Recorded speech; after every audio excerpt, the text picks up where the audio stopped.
मैंने आपसे एक सवाल पूछा था। मेरा सवाल यह था कि क्या क्या बहुत बड़ा हमला करने वाला है अमेरिका ईरान पर। इसके कई जवाब आ रहे हैं हमारे पास। हमारी जो यूट्यूब पर लाइव फीड आ रही है उसमें कई सारे जवाब आ रहे हैं।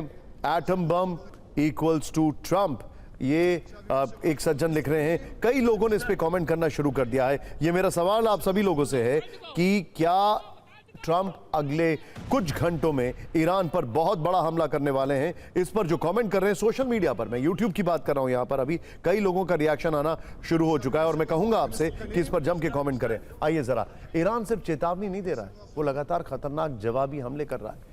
आज ही इजराइल के 14 ठिकानों पर ईरान ने भयंकर एयर स्ट्राइक किए। इजराइल के इंडस्ट्रियल इलाके में मिसाइल हमला किया है। धमाकों में कई वेयरहाउस तबाह हो गए।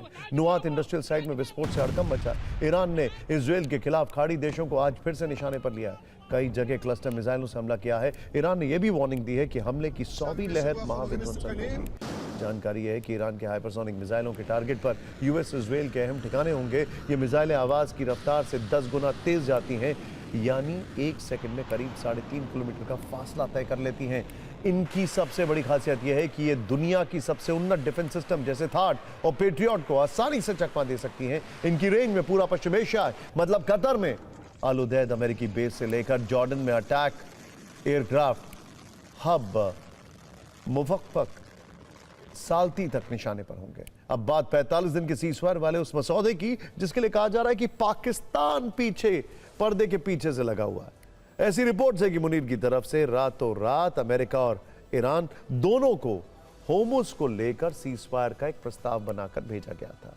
पाकिस्तान की ओर से इसे इस्लामाबाद एकॉर्ड का नाम दिया गया है, जिस पर ईरान की ओर से कहा गया है कि होर्मुज तब तक नहीं खुलेगा जब तक उसको युद्ध में हुए नुकसान की भरपाई नहीं हो जाती। जिम्बाब्वे स्थित ईरानी दूतावास ने कटाक्ष करते हुए लिखा कि होर्मुज की चाबी कहीं खो गई है, यह रास्ता सिर्फ दोस्तों के लिए ही खुला है। भारत में ईरानी सुप्रीम लीडर के प्रतिनिधि अब्दुल हकीम मजीद इलाही ने कहा है कि अमेरिका और इजराइल के साथ गंभीर बातचीत का दावा करने वाले देश दिखावा कर रहे हैं। ईरान के इस तेवर से लगता है कि ट्रंप की चमचागिरी में चैंपियन पाकिस्तान को कूटनीति के खेल में जोर का झटका लगने वाला है। एक बड़ी बात आपको बताना जरूरी है। अली लारीजानी के बाद ईरान में इस वक्त जो एनएसए का हेड है, आप जानते हैं वो कौन है? ये वो इंसान है जो आईआरजीसी का वाइस कमांडर इन चीफ था। और ये इतना कट्टर इंसान है कि जब ये वाइस कमांडर इन चीफ बना तो सुलेमानी ने आईआरजीसी छोड़ दी थी। खोमेनी के कहने पर उसको वापस बुलाया गया। इस वक्त ईरान की सत्ता सुप्रीम लीडर के हाथ में नहीं है, आईआरजीसी के हाथ में है, ईरानी जनरलों के हाथ में है। और वो कभी भी सीज़फायर नहीं होने देंगे, क्योंकि वो कहते हैं खून का बदला खून। अमेरिका ईरान में सीज़फायर खटाई में पड़ता दिख रहा है। अब से थोड़ी देर पहले ईरान ने युद्ध खत्म करने की 10 शर्तें रखी हैं, जैसा मैंने आपसे कहा। यह भी कहा है कि युद्ध अमेरिका और इजराइल की नहीं बल्कि उसकी शर्तों पर खत्म होना चाहिए। ईरान पर लगे प्रतिबंधों पर राहत मिले, अस्थायी युद्ध विराम नहीं चाहिए, पूरे खाड़ी क्षेत्र में युद्ध खत्म होना चाहिए। डोनाल्ड ट्रंप ने ईरान को नर्क का द्वार खोलने की जो धमकी दी, उसमें उन्होंने सभी सीमाओं को लांघ दिया, और वो किया जो एक राष्ट्रपति को शोभा नहीं देता है। ट्रंप ने ईरान को दी गई धमकी में किन शब्दों का इस्तेमाल किया वो ना तो हम आपको दिखा सकते हैं ना ही बता सकते हैं। जिस तरह की भाषा असामाजिक तत्व इस्तेमाल करते हैं, ट्रंप ने उससे एक कदम आगे जाकर ईरान को धमकी दी। हो सकता है सोशल मीडिया पोस्ट के जरिए आपको वो सब कुछ पता चल गया हो, लेकिन मर्यादा का ध्यान रखते हुए ट्रंप के वो शब्द हम आपको नहीं दिखाएंगे। लेकिन सोचिए, ट्रंप ने किस तरीके से मोहम्मद बिन सलमान के लिए अपशब्दों का इस्तेमाल किया। ट्रंप ने किस तरीके से मैक्रो के लिए अपशब्दों का इस्तेमाल किया। ट्रंप ने किस तरीके से जापान की प्राइम मिनिस्टर को व्हाइट हाउस में एम्बैरस किया। क्या हो गया इनको? सोचिए जरा। ट्रंप के फ्रस्ट्रेशन का अंदाजा लगा सकते हैं कि आखिर किस तरह ईरान पर गुस्सा करके वो खुद को एक्सपोज कर रहे हैं, और दुनिया ट्रंप को एक गालीबाज राष्ट्रपति कहकर संबोधित कर रही है।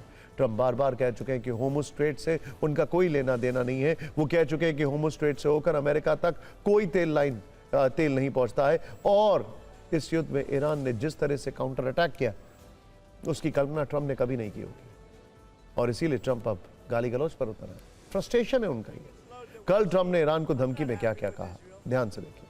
मंगलवार को पावर प्लांट डे और ब्रिज डे मनाएंगे। ये दोनों दिवस एक साथ मनाए जाएंगे। यह ऐसा होगा जो पहले कभी नहीं हुआ। होमस खोल दो पागलों, वरना नर्क में पहुंचा देंगे। देखते रहना, अल्लाह से दुआ करना। ट्रंप ने किस तरह एक राष्ट्रपति के पद की गरिमा और मर्यादा को ठेस पहुंचाई है, आपके लिए समझना जरूरी है। अगर दुनिया भर में किसी भी राष्ट्रपति को कैरेक्टर सर्टिफिकेट दिया जाता तो शायद ट्रंप उसमें फेल हो जाते, क्योंकि ट्रंप हर पैमाने पर 0 नंबर लाते हैं।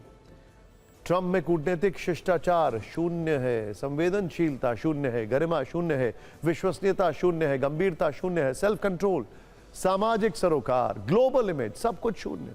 इतना कुछ होने के बाद भी ट्रंप अमेरिका में ही कई लोगों के निशाने पर आ गए हैं। ट्रंप ने अपमानजनक शब्दों पर फिक्र की रिपोर्ट आपको जरूर देखनी चाहिए।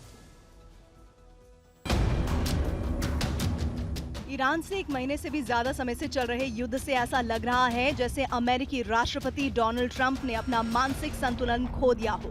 अब न तो उनके संवाद में गंभीरता है और न ही हर रोज मर रहे बेगुनाहों के लिए कोई संवेदनशीलता। अब गालियां और धमकी ही ट्रंप के लिए सबसे बड़ा हथियार बन गई हैं। ईरान न सिर्फ अमेरिका के हमलों का जवाब दे रहा है, अब ईरान ने ट्रंप की गालियों का भी जवाब दिया है। सुनिए ट्रंप की धमकी पर ईरान के मंत्री क्या कह रहे हैं।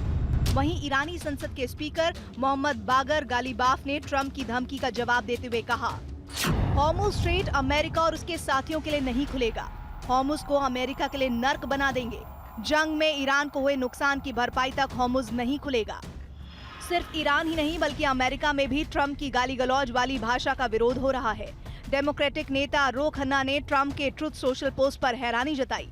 उन्होंने कहा, ये समझ लीजिए कि स्ट्रेट ऑफ हॉर्मुज़ युद्ध अपराधों की धमकी देकर, बिजली संयंत्रों पर अंधाधुंध बमबारी करके या ईरान को गालियां देकर नहीं खुलेगा। इसके लिए ओबामा जैसा तौर तरीका अपनाना होगा।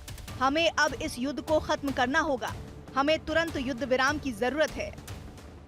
इसके अलावा सीनेटर पैटी मरे ने कहा, एक बीमार व्यक्ति सत्ता के नशे में चूर होकर युद्ध अपराधों की धमकी दे रहा है। अमेरिका के राष्ट्रपति को हमारे सैनिकों को खतरे में भेजने के बारे में इस तरह से बात नहीं करनी चाहिए। रिपब्लिकन को डेमोक्रेट्स के साथ मिलकर इस युद्ध को तुरंत समाप्त करना चाहिए। वहीं पूर्व CIA अधिकारी लेसी जॉनसन ने 25वां संविधान संशोधन कर ट्रंप को राष्ट्रपति पद से हटाने की अपील की है।